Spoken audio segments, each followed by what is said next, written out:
नमस्कार, मैं प्रद्युमन जोशीला नलवा 25 सितंबर को पूर्व उप प्रधानमंत्री और किसानों के बहुत बड़े नेता रहे चौधरी देवीलाल की जयंती के उपलक्ष्य में हरियाणा के साथ लगते पड़ोसी राज्य राजस्थान के सीकर में जेजेपी ने एक बड़ी रैली की।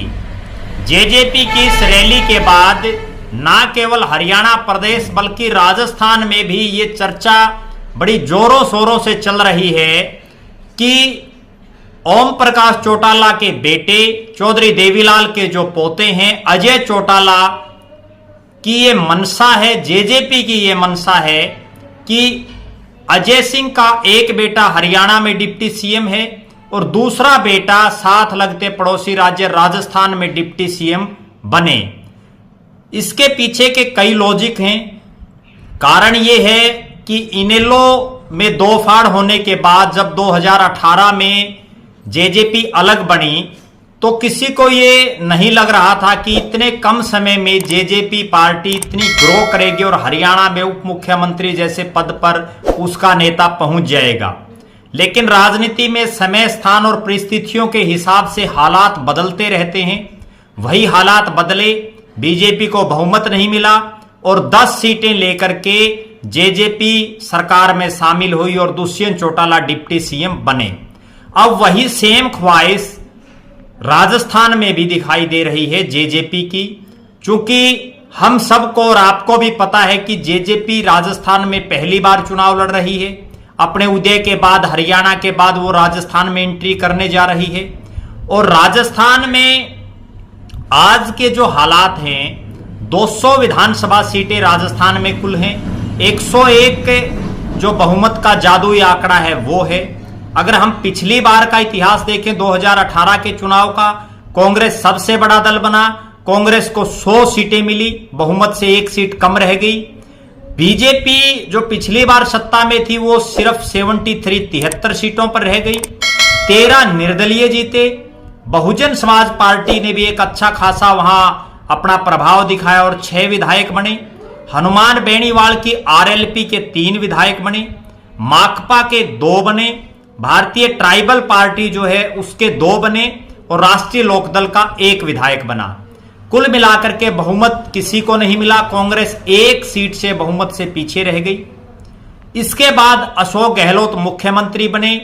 आप सभी को पता है उसके बाद राजस्थान में सरकार जोड़ने तोड़ने के लगातार दाव पे चलते रहे। सचिन पायलट कभी उनसे रुष्ट हो जाते, कभी उनको मना लिया जाता। तो इस तरह का पूरे 5 साल राजस्थान में ये प्रकरण चलता रहा। आज फिर ऐसी ही हालात हैं कि राजस्थान में कोई पार्टी पूर्ण रूप से बहुमत के नजदीक नहीं दिखाई दे रही। उसका एक बहुत ताजा उदाहरण यह है कि कांग्रेस पार्टी के बड़े नेता राहुल गांधी ने बड़ा खुल करके ये कहा कि कांग्रेस 2 राज्यों में तो बहुमत से आ रही है, लेकिन राजस्थान में नेक टू नेक फाइट है, क्लोज फाइट है, वहां कुछ भी हो सकता है। बीजेपी के नेता भी पूरी श्योर नहीं है कि राजस्थान में वो प्रचंड बहुमत से अपनी सरकार बना लेंगे। लिहाजा जेजेपी अजय चौटाला के दिमाग में एक ही चीज है कि राजस्थान की 200 विधानसभा सीटों में से जो जाट बाहुल्य जो सीटें हैं, हरियाणा के साथ लगता जो क्षेत्र है, चाहे वो श्री गंगानगर हो, हनुमानगढ़ हो, नागौर हो, झुंझुनू हो, सीकर हो, अलवर हो, ये जो क्षेत्र है, इस क्षेत्र का जो जाट बाहुल्य जो एरिया है, वहां जहां भारतीय जनता पार्टी कमजोर है, जिन सीटों पर बीजेपी लगातार हारती रही है, वहां वो बीजेपी के साथ अलायंस करके और 15 सीट, 20 सीट, 10 सीट जितना में भी उनका एक समझौता होता है, उनमें वो चुनाव लड़े।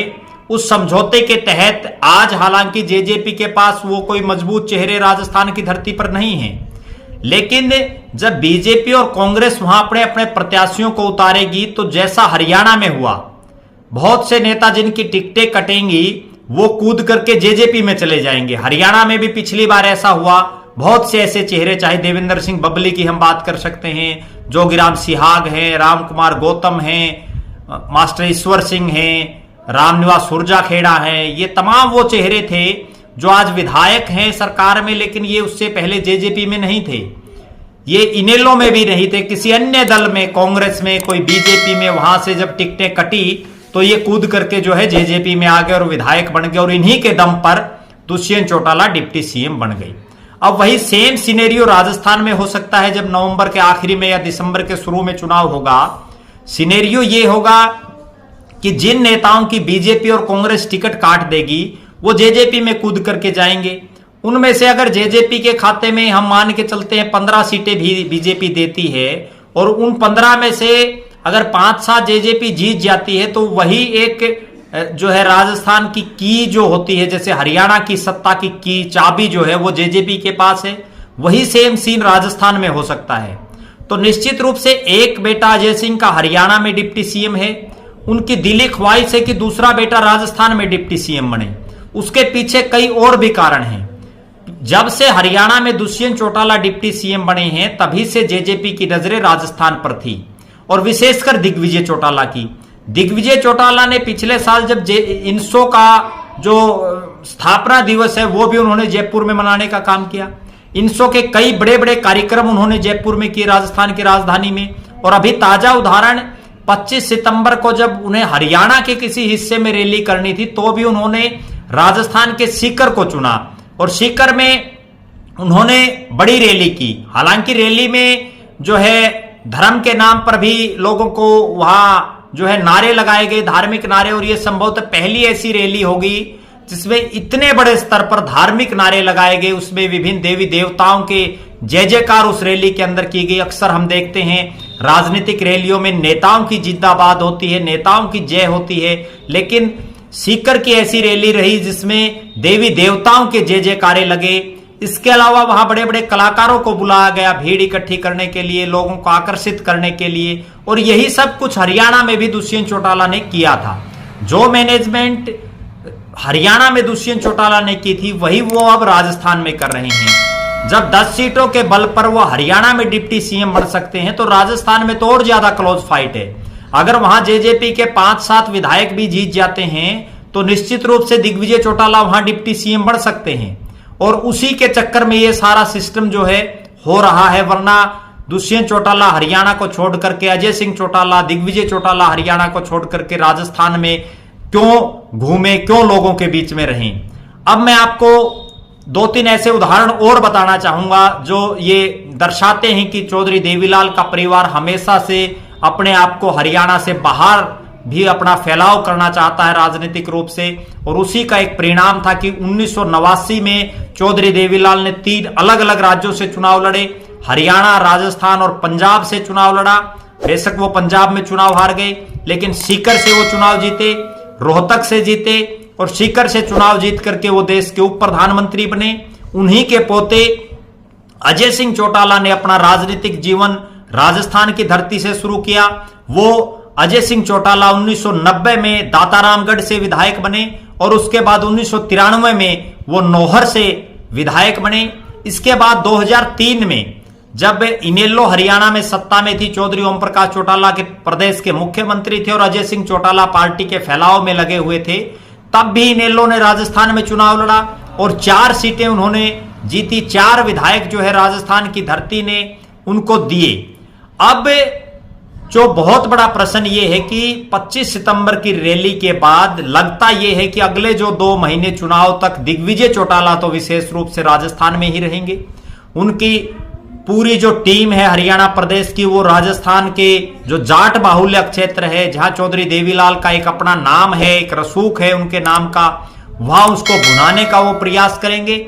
और निश्चित रूप से अपने बड़े भाई दुष्यंत चौटाला की तर्ज पर जो हरियाणा के उप मुख्यमंत्री बने, वहां दिग्विजय चौटाला बीजेपी के साथ अलायंस करके वहां भी जो है उप मुख्यमंत्री बनने के प्रयास में है, बनने की फिराक में है।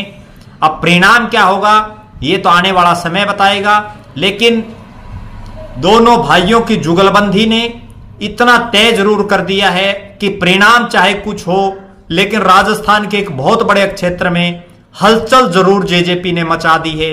दिग्विजय चौटाला और दुष्यंत चौटाला ने हलचल मचा दी है। रैली में भीड़ कोई बहुत बड़ा मायना नहीं रखती। भीड़ की तो हमने ऐसी ऐसी रैलियां देखी हैं, लेकिन वो नेता चुनाव नहीं जीत पाते। भीड़ चाहे किसी के दम पर आप बुलाएं, वो राजनीति में कोई मायने नहीं रखते। राजनीति में मायने रखता है चुनाव परिणाम, भीड़ से माहौल बन जाता है, लेकिन उसको चुनाव परिणाम में कन्वर्ट करना एक बहुत बड़ी बात है। अब देखना यह है कि दिग्विजय चौटाला अपने साथियों के साथ कितनी मेहनत करके अपने जो पिता हैं अजय चौटाला, उनका सपना पूरा कर पाते हैं या वो सपना अधूरा रहता है। उस पर हमारी नजरें बनी रहेंगी। आप लगातार हमारे साथ बने रहें। हमारे फेसबुक पेज को लाइक और फॉलो करें, यूट्यूब पर चैनल को सब्सक्राइब करें, बेल आइकन घंटी का बटन जरूर दबाएं और वीडियो को ज्यादा से ज्यादा शेयर करें। अपने बहुमूल्य कमेंट्स अवश्य लिखें। बहुत बहुत धन्यवाद। आपका अपना प्रद्युमन जोशीला नलवा।